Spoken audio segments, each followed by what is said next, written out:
welcome to PhD with Women on It, Hack the Future. My name is Beata Jan, and today's PhD Positivity Hacks Delivered will be by our guest, Sohaila Diab.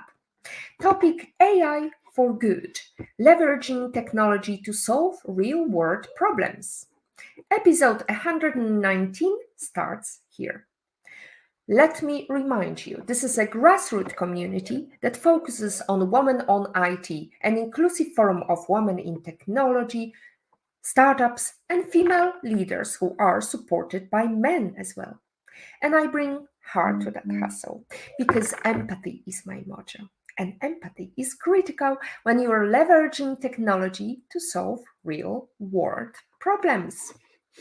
Before we start introducing our lovely guest and chatting about the great ways technology can help you, let me just say kudos to the CEO of Global Blockchain Business Council, Sandra Rowe, on her remarkable keynote speech at Bermuda's Tech Summit in 2023. We wish you all the best.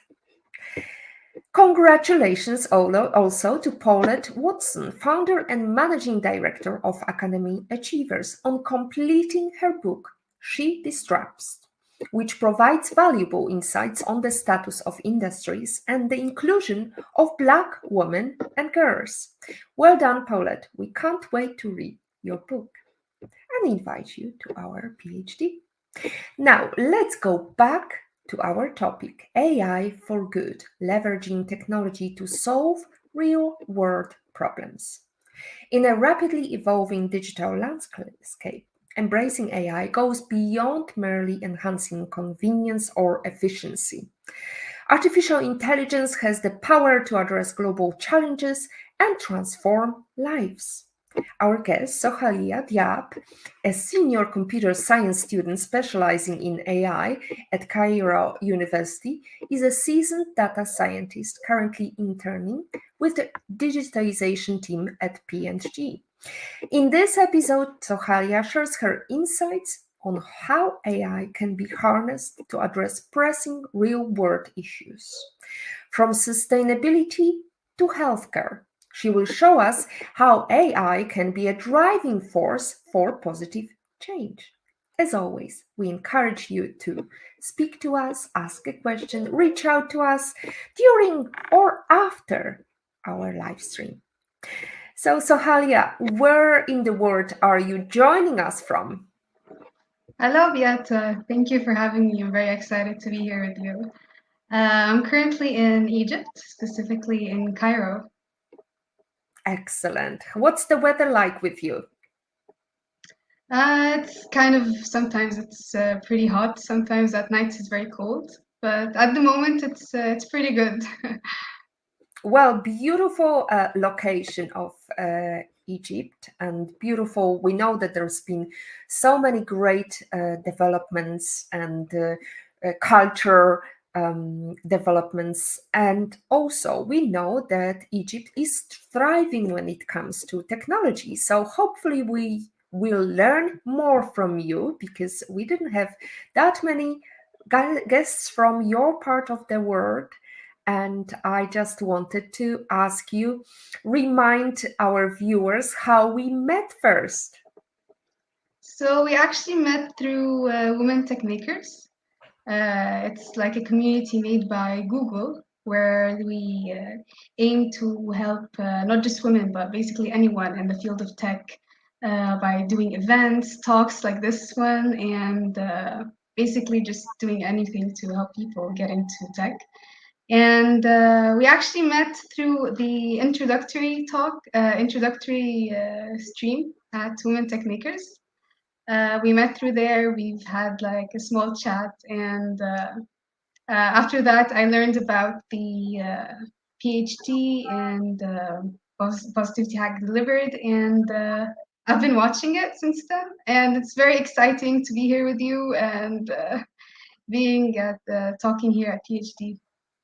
So, well, I'm very grateful, Sohaila, because you were one of the few ladies who responded and wanted to appear on the program, because many of our ladies from Women Tech Makers, hello, if you're watching us, were not feeling confident enough to speak up or speak during this kind of venue or this kind of stream.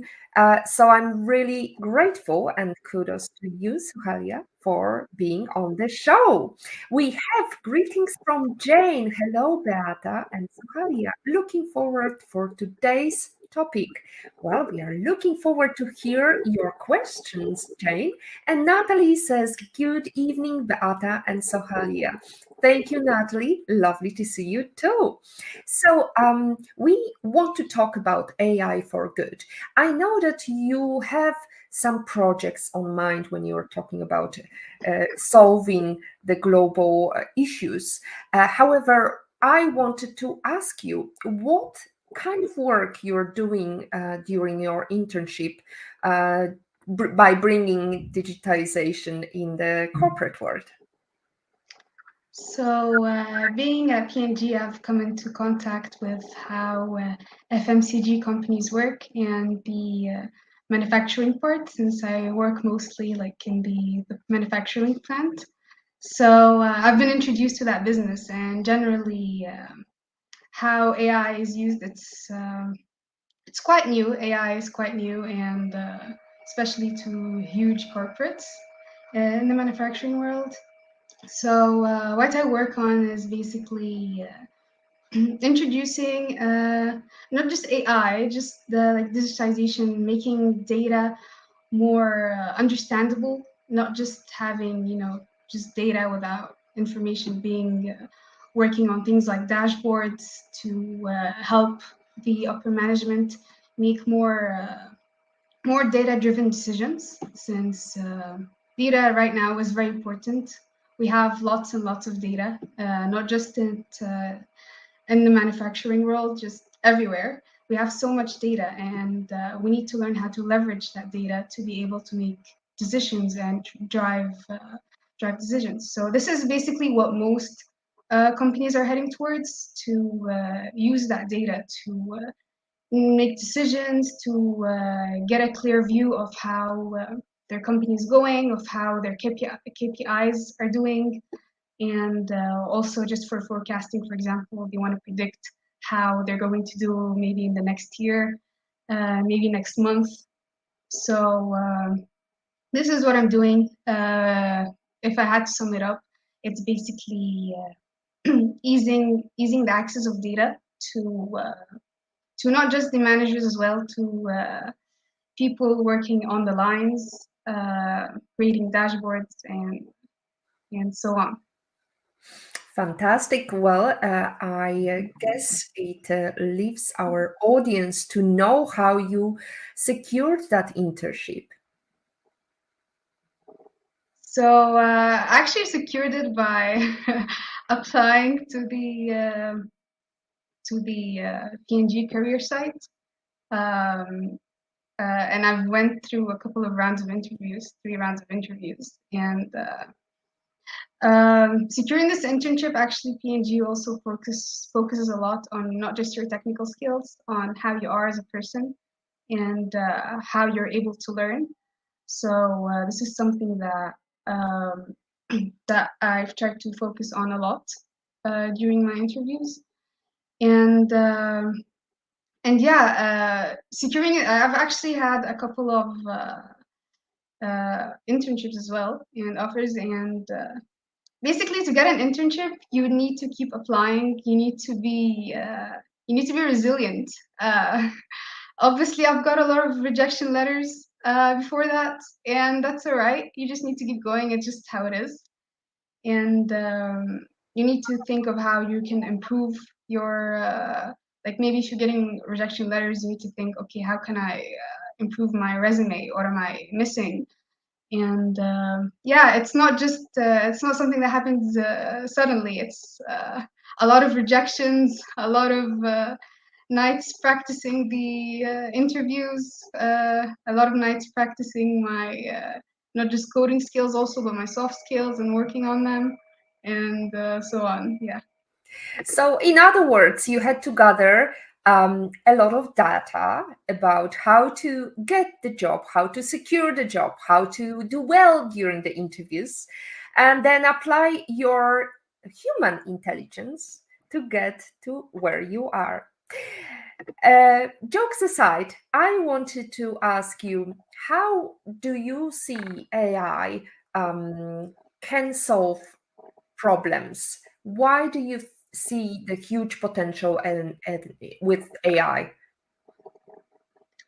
So AI, there's a lot of room for AI. AI is we're actually surprisingly we're still at the first um part of AI. We're still not really the world isn't really that deep into AI. There's still a lot of room for improvement, but there are so many things AI can help with, and AI is a tool that can help us. It's not something that can replace what we do. It's something that's a tool that could help us. And I actually see AI helping in almost all of the industries. It has potential in all of the industries, whether it's healthcare, manufacturing, art. It also helps in creativity. It's basically it helps in all of the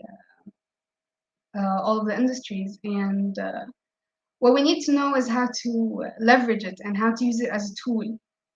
And a thought that's been going on for a bit is that AI is going to replace human jobs and replace what we do. And while I agree, it will some jobs could be replaced by AI. Like I think about it's by 2025, about 8 million jobs will be replaced by AI. However, there will be 9 million jobs that will be created due to AI.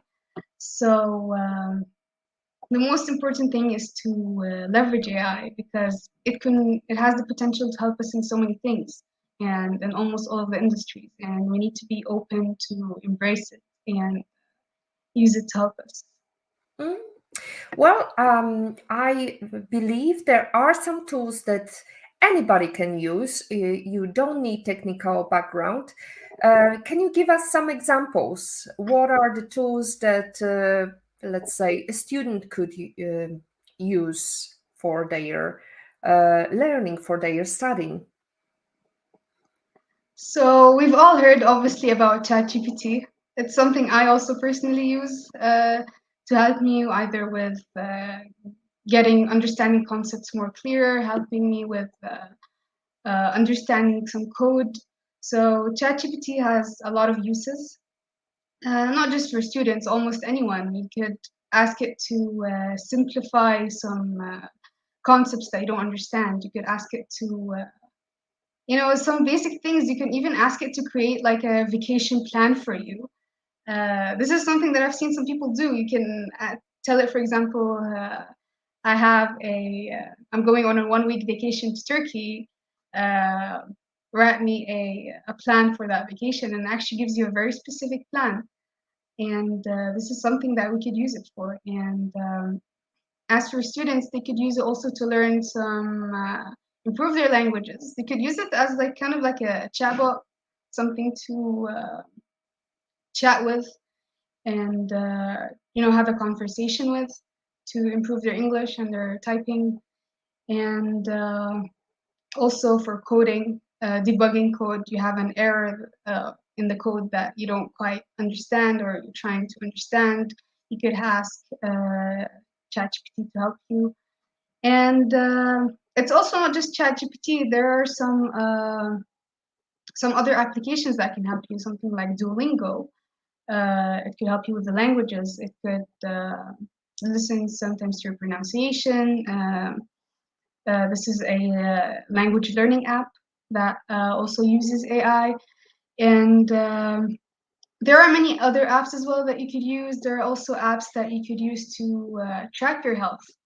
And the smartwatches, they also check your health and uses AI. So AI can also be used in the health part. Um, Adding to that, there is also it could help you with math. Something that I've used sometimes as a website. If I remember correctly, it's called Wolfram Alpha. Um, You could take a picture. There's an application that you can take a picture of the math equation that you're trying to solve, and it helps you solve it with the steps.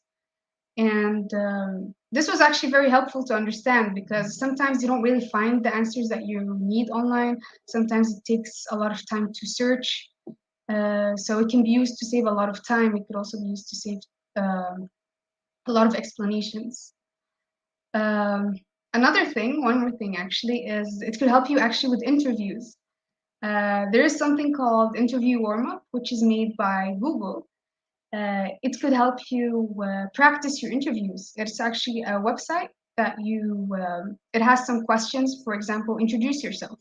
And you will actually talk with your voice, introducing yourself, and it understands what you're saying. And it gives feedback for you, and it tries to like segment what stuff you need to focus on, what stuff you've nailed. So it could actually also help you with your interviews. And there's so many endless things AI could help you with. We just need to be able to embrace it and use it to help us with our tasks. Fantastic. Well, I hope we can follow through with some of the links here. We will plaster them, and I'm sure you can also reach out to me or Sohaila Diab, and after the show, we can direct you to these useful tools. So, Sohaila, I wanted to ask you about the AI for good in terms of, ChatGPT, everybody knows pretty much. If you're doing some social media content, it's very useful. If you're doing your it's very useful. Or even a thesis, it's also can replace a lot of human intelligence. However, what are the projects that could inspire you, or our viewers, or our listeners? The projects that have got a great potential in the future in terms of artificial intelligence. Projects maybe related to like how solving environmental problems, perhaps. Absolutely. So there are actually a lot of areas where you can apply AI, and very crucial areas, something like disaster prediction. An issue that everyone obviously noticed is sometimes there are unexpected floods that happen. Sometimes there are earthquakes that happen, and we're not always prepared for that. We don't know; it just happens so suddenly. And sometimes you do know about like using things like satellites and the traditional methods, but sometimes it's a bit too late. And AI could actually help us with this. AI could use the data of like the ongoing environmental data and geospatial data to be able to predict if there's an earthquake, if there's a flood. So it could help with the environmental damage or environmental disaster. So this is actually something that I feel that it's very important and that we need. And Google actually has been working on that. It's been working on flood prediction, and it basically uses AI to forecast if a flood will happen up to 7 days before it happens. And this is applied, if I'm correct, it's applied in India and Bangladesh, and it uses models that predicts, for example, it looks at the data of the water flowing in the river, and it also looks at the what areas will be affected and what's the water level will be, and it uses that to alert people of the disaster. So this helps the government. This helps the first aid take some precautions. People will know about that. They'll know when to evacuate. They'll know that they need to get their safety kit and all of that. So this is very helpful in the to be able to help us, avoid these natural disasters. And yeah, this is one of the very important things.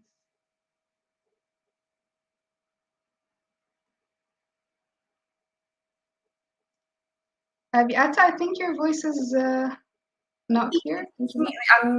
I unmuted. I'm sorry about that. No. Clearly, I am not on autopilot. I'm not using AI to help me chat to you today. However, I wanted to greet some of our viewers. We have Mary who says, "Hello, ladies. Interesting topic tonight. Looking forward to learning more about AI from Sohaila." Indeed, Mary, thank you very much. You can ask your questions regarding AI. And we have a question from Olga Vasina. Fascinating discussion, Sohaila. What sorts of jobs is AI likely to create? So there are actually many jobs that I could create. Something that's pretty new is data scientists.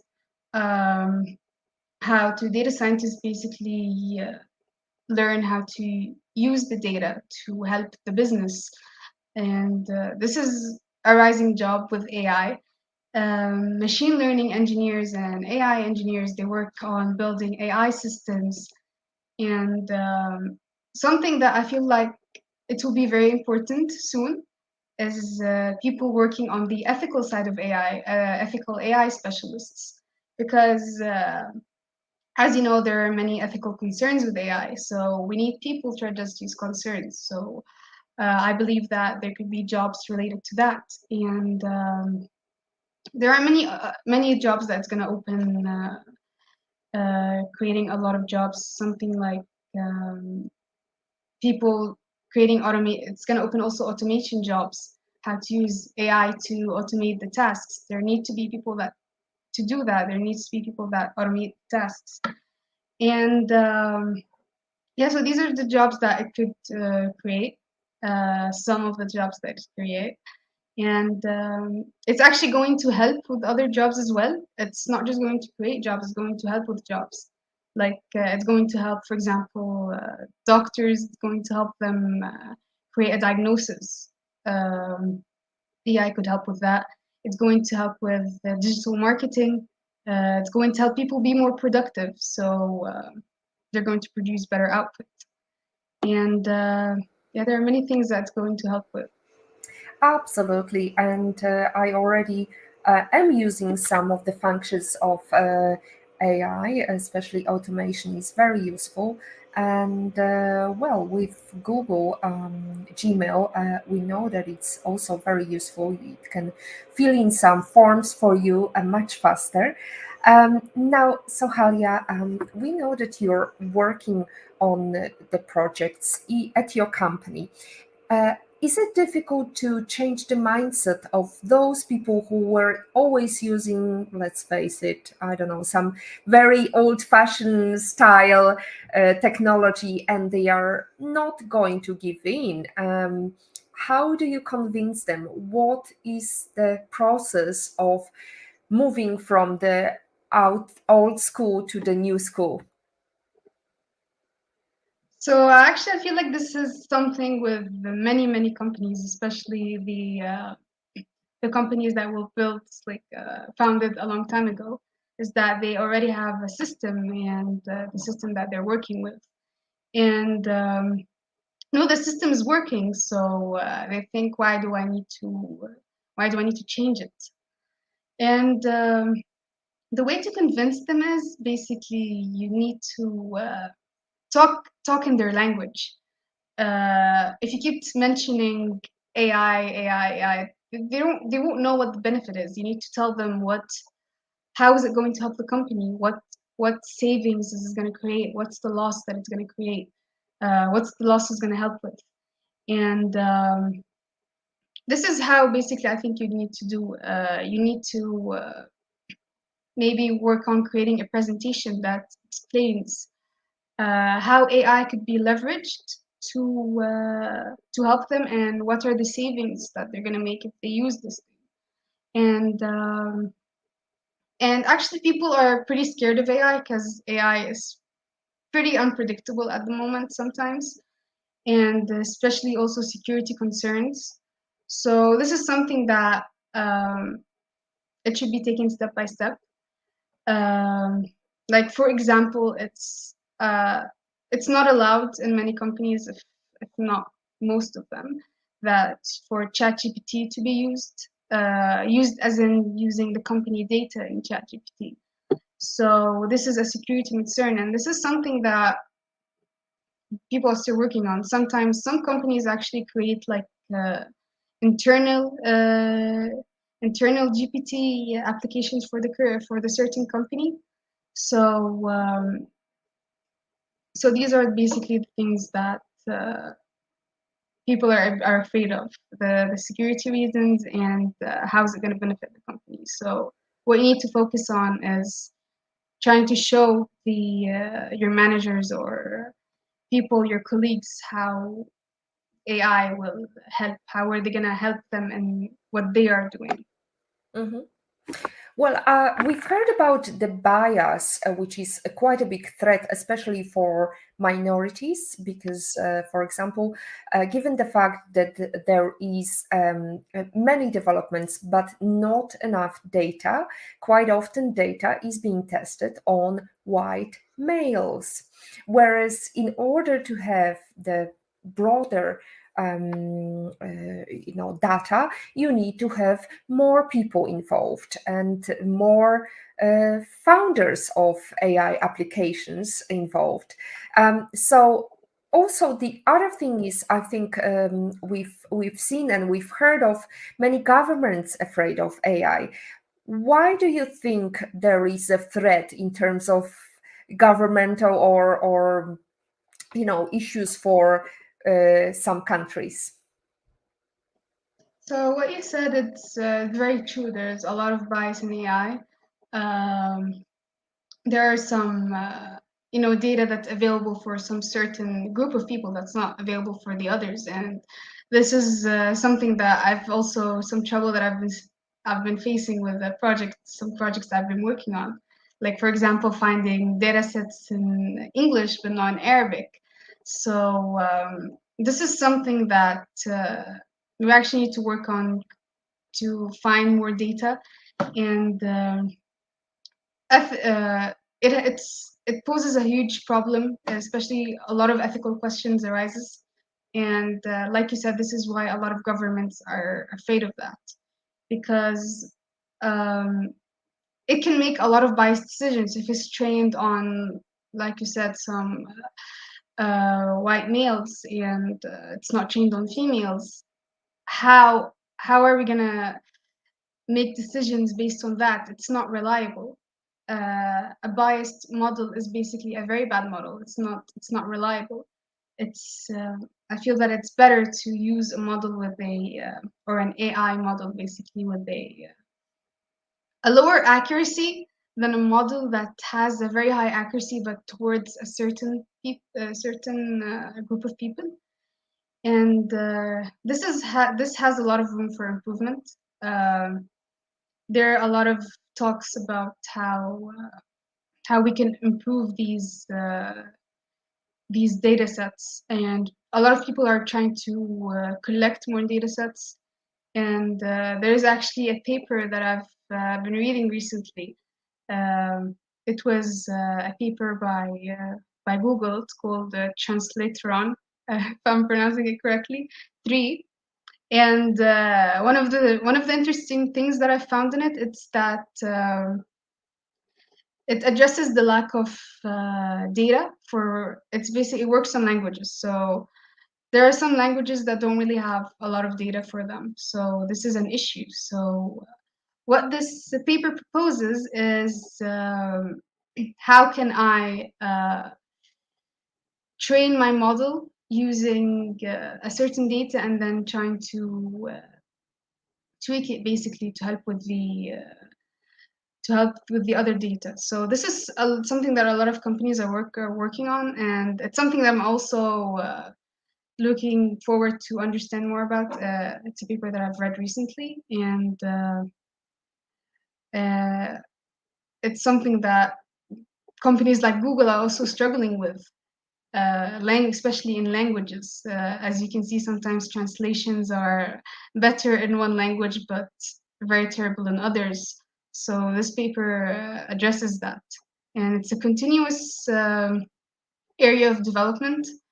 We're trying to find more ways. How can we face that issue? How can we build algorithms and models that can overcome this issue, that can work on smaller sets of data.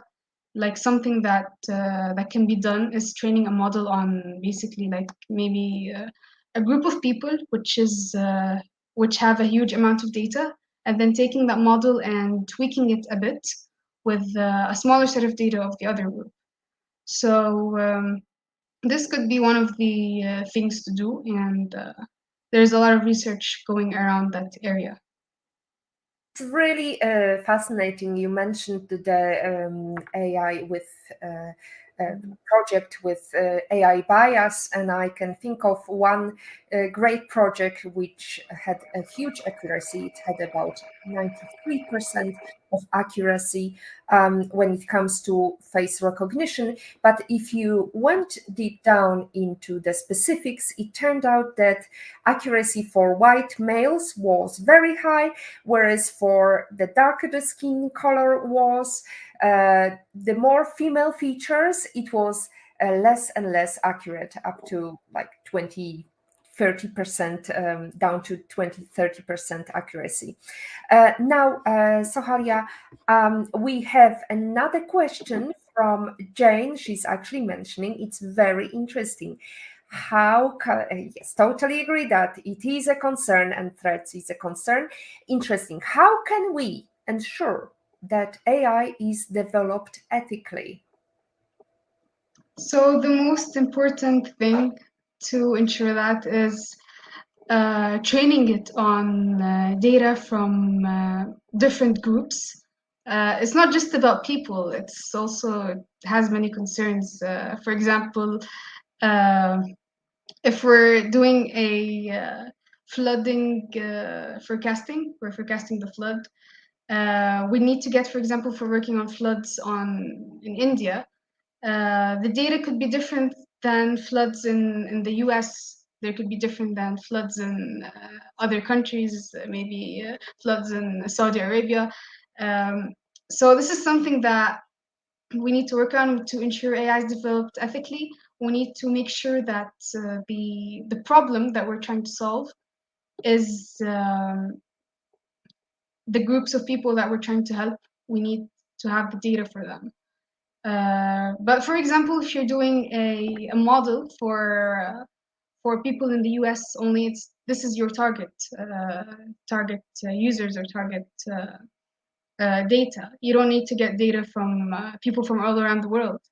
So the most important thing is to know what your problem is and who are the people you're addressing, and what's the data that you need, and to be able to collect them, to be able to ensure that you're getting data from basically all the groups that are needed. Like Yatta mentioned, the model, one of the models that have actually been trained on white men.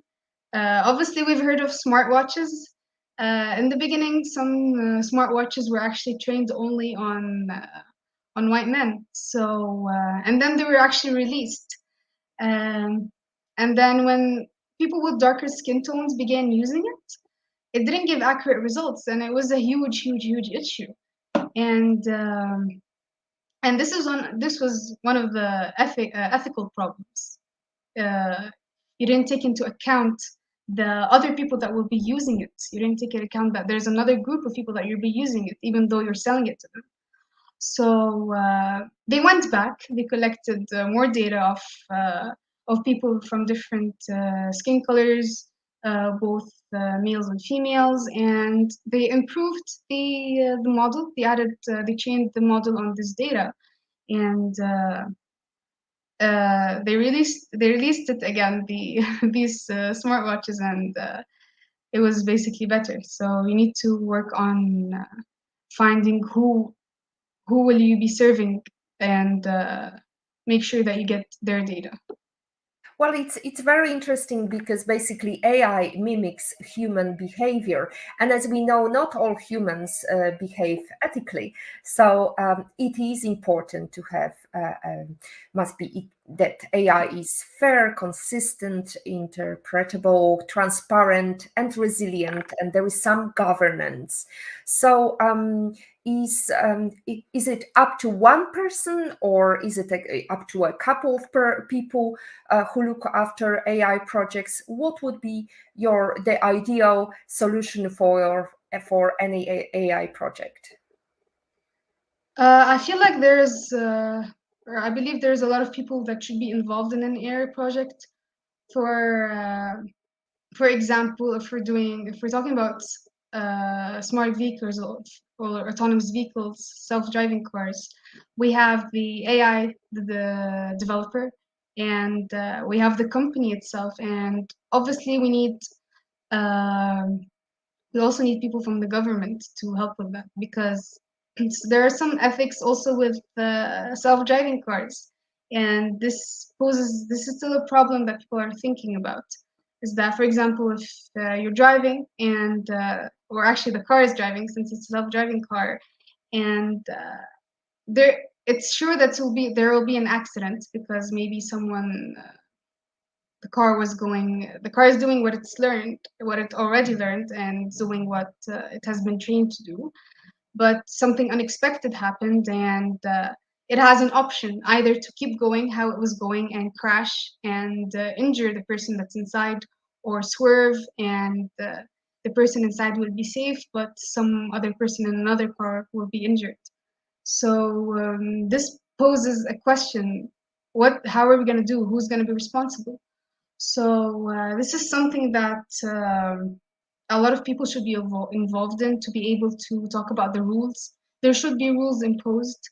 You can't just make a self-driving car and put it on the streets. No, there needs to be um, the government needs to be involved to, and the traffic and safety controls need to be involved.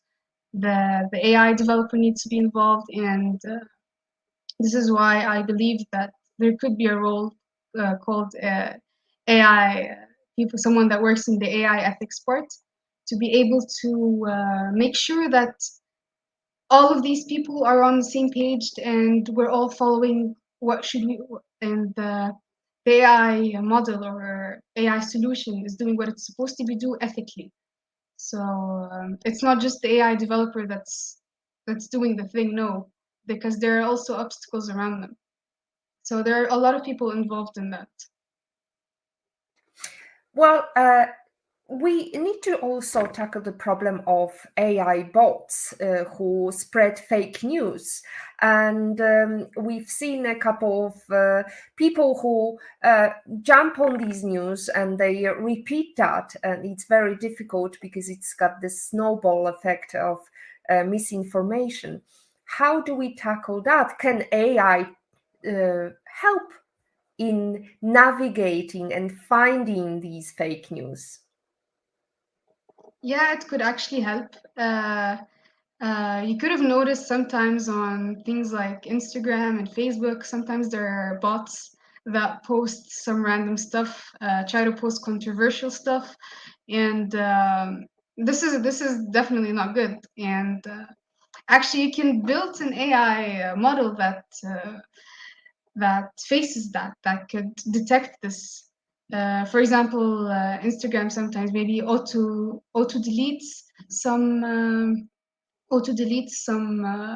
comments from things that, or comments that detects that could be an AI, so it deletes it. So this is the something that a lot of social media platforms have been doing, and it's not also just comments; it's also sometimes images. Sometimes people use another person's image and tries to manipulate it with AI, and we could actually use an AI to battle that. We could use an AI to detect.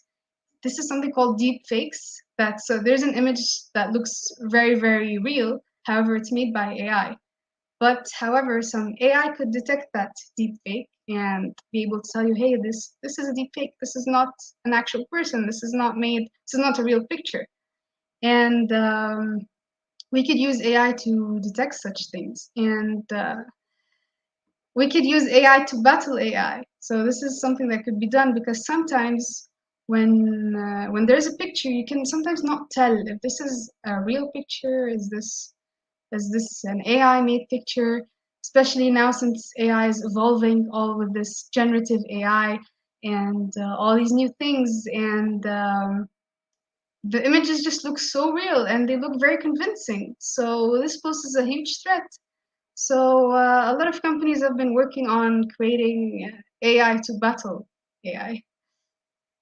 Well, there would be another threat, though, if we have AI battling AI. How do we stop that battle when we know that one is good, one is bad, but sometimes it's the autonomy that can be scary, because we need to have some mechanism to stop the battle, or some element of control, in terms of navigating AI, to make sure that it doesn't battle the wrong enemies. We've seen not only images. Actually, today I've seen Johnny Cash, the 50s singer who was singing "I'm a Barbie Girl." So there is so many interesting projects, people speaking during some conference, and that's really fascinating how this world evolves. However, I'm mindful of the time passing. So Sohaila, I wanted to ask you, how is your university professors, how do they cope with AI generated work? Can they So recognize?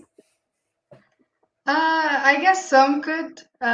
This is something, the AI generated work is pretty new with the rise of generative AI. It's something that's new. It's something that still poses a threat because we're still working to battle it. So I guess, yeah, some university professors could be doing research on that specific topic, but I'm actually not aware of a uni professor in my university working on that at the moment. There could be, though. Behind the scenes, not telling you though. Probably. Probably. So we talked about accuracy, and I think it's worth to mention the fact that you cannot solely rely on AI and believe it blindly, right? Because sometimes AI can be wrong. Do you know any examples? Yeah, actually, AI you could have like a model or an AI model that gives you high accuracy, but this accuracy is deceiving because, as an example, we could have a model that predicts if a patient has cancer or not, and this model has an accuracy of 90%. And well, we could say, oh, this is good. 90% is actually considered good, and we could say, okay, yeah, we can go on with that model. But then after we deploy that model, after we put it to life, we find out that an issue that people that actually have cancer, we predict that they do not have cancer. So this is something that happens, and the reason that happens because sometimes you have data that is skewed. Like as an example, more people don't have cancer. There are less people that have cancer than the people that do. And so AI could just basically, okay, yeah, I'm just going to predict that. I'm going to predict mostly that he doesn't have cancer.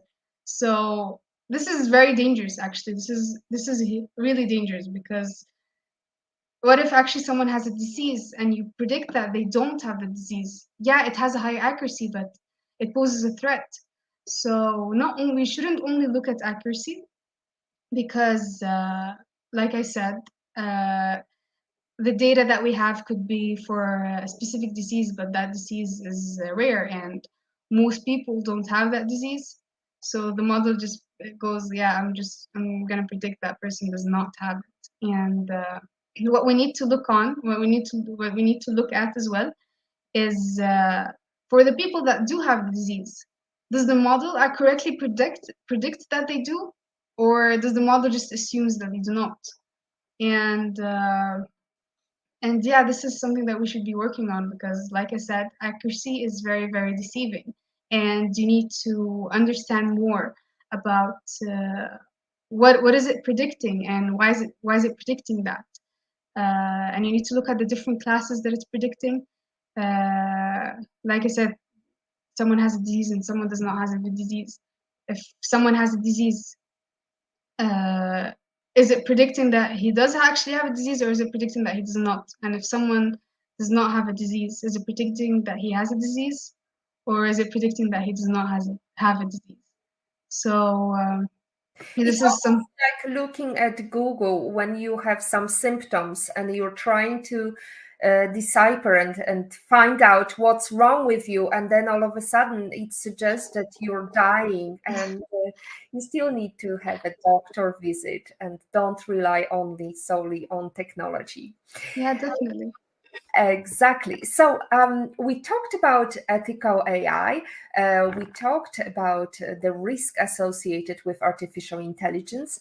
And now I wanted to ask you, Sohaila, are you working on any exciting projects right now?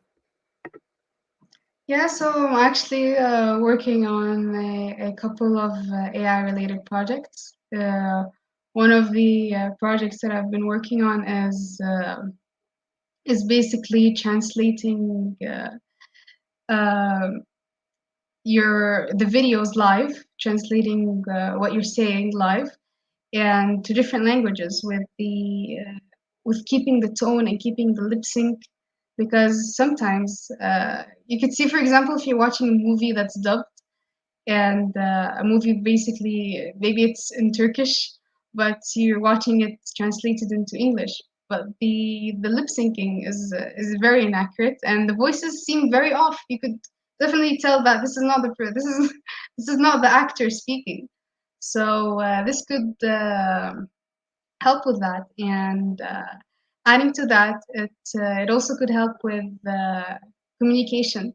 For example, if I'm in an online meeting with someone from the other side of the world, but we're speaking different languages, we have different accents, so there's a language barrier. We don't really understand each other. So what we could do is use this.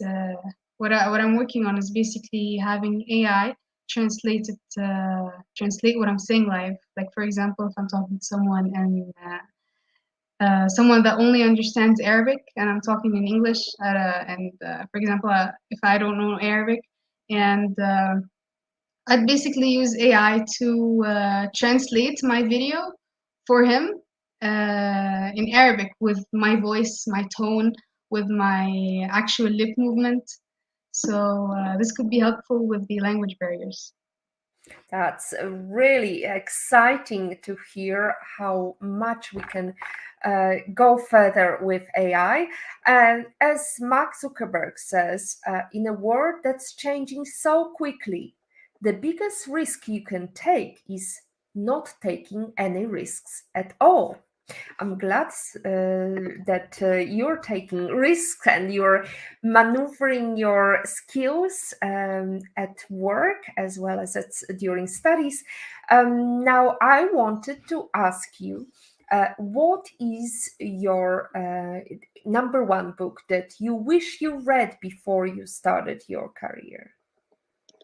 So I'd actually say it's Atomic Habits by James Clear. I have it right next to me. This one.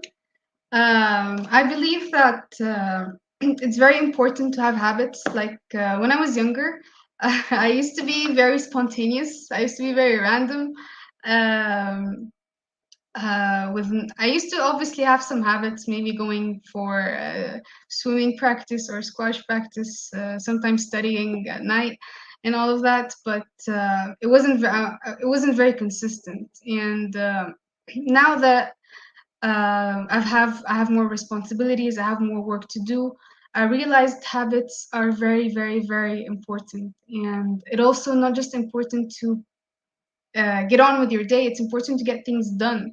You need to have habits in order to be consistent with what you do. You need to have habits to be consistent with your learning. Like, for example, if someone wants to learn how to code, you need to have a habit maybe of having an hour a day at a certain time, maybe an hour a day at 6 p.m. Every day at 6 p.m. I'm going to learn, for example, German. So habits are very important. And actually, after reading this book, I used to have trouble with being consistent with habits. I used to want to do I used to make like a table of what I'm gonna do for like the whole next day. Like from 9 to 10, I'm gonna do this. From 10 to 11, I'm gonna do that. And but then it just feels so overwhelming. It feels like if I miss something out of them, I feel very discouraged. And I've set very high expectations for myself, and I don't meet these expectations. So I go into a loop of like, um, okay, I'm just going to skip that day. And this is not what you're supposed to do. And you're actually supposed to start your habits bit by bit.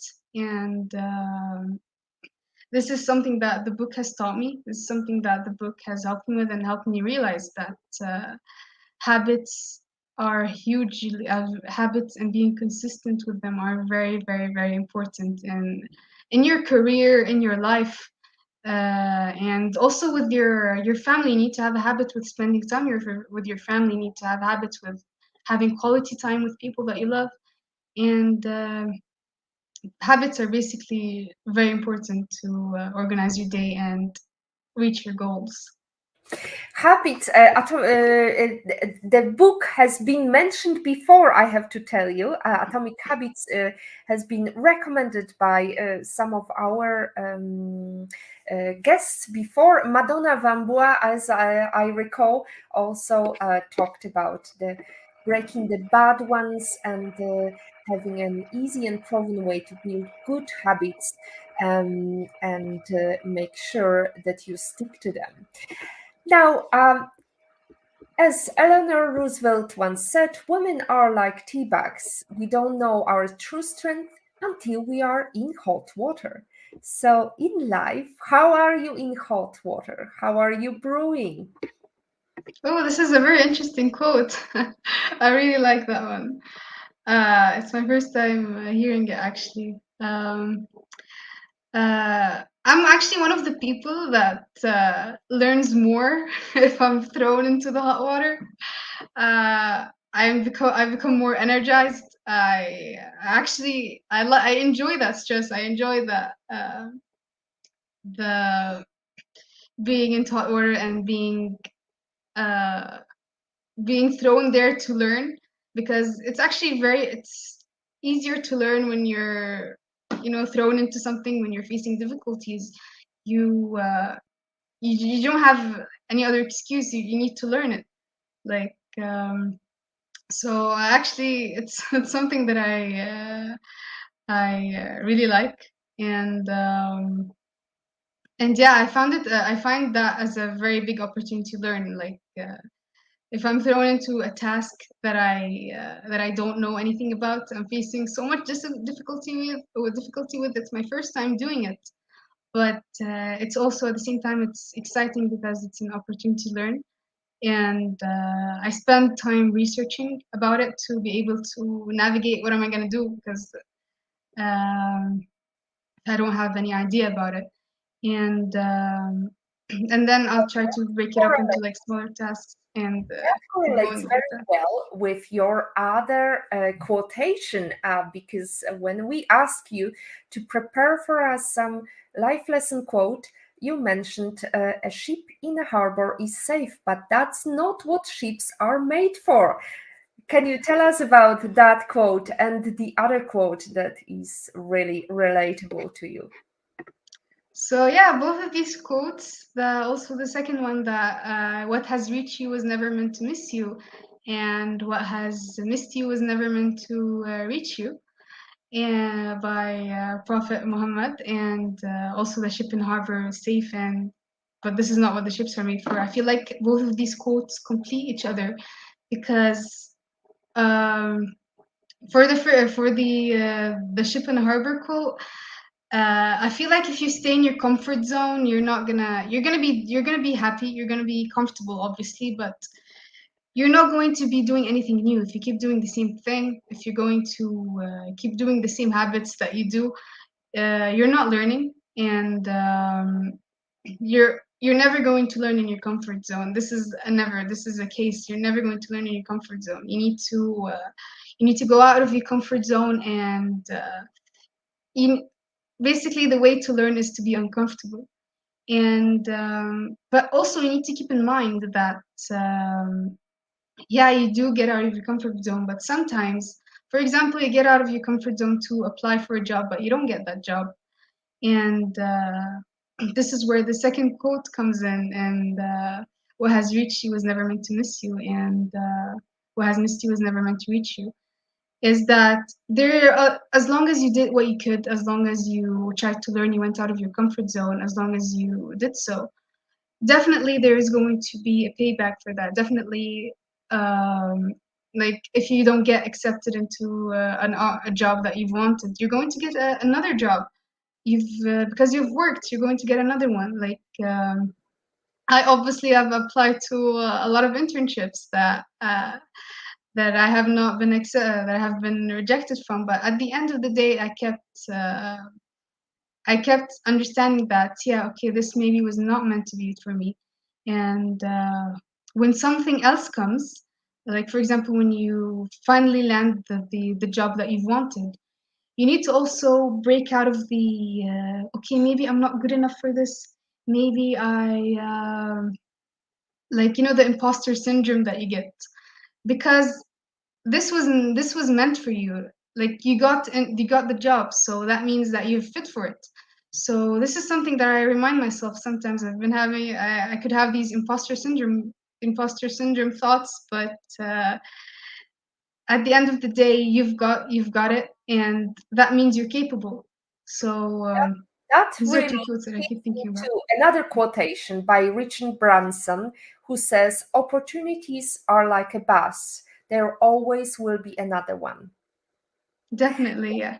There you go. So Halia, I wanted to ask you the question that we started asking during the pandemic, and we continue to ask. If you had opportunity to travel anywhere in the world and have a private breakfast with anybody in the world, who would you choose and where would you invite them to? I would actually choose Jan LeCun. He is one of the pioneering figures in AI. He's one of the really important people that in AI that made a huge difference and contributed a lot to AI. And I would love to have a breakfast with him in a local or a traditional Egyptian food in breakfast in Egypt. And I feel like it would be like in maybe in Tunis, a village, small village called Tunis in Fayoum. It's very calm. It's very beautiful, and yeah, I would love to have a chat with him and understand more about his thoughts in AI, his journey in AI, and what he thinks about AI in general, the future of AI, and he's done so much research, he's done so many contributions, and it will definitely be a huge honor to speak with him. Fantastic. We wish you every success and hopefully you will have a chance to meet with him personally.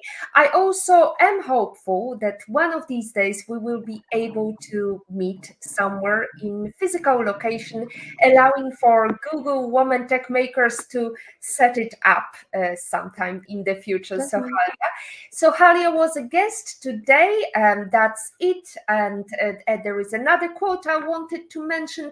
Artificial intelligence is the only remedy for natural stupidity, as CJ Cherrick says. And that's it from episode 119 of the PhD live stream. Thanks to our guest, Sohaila Diab. To stay updated and ensure you never miss a positivity hack delivered, follow Women on IT to turn on notifications and be alerted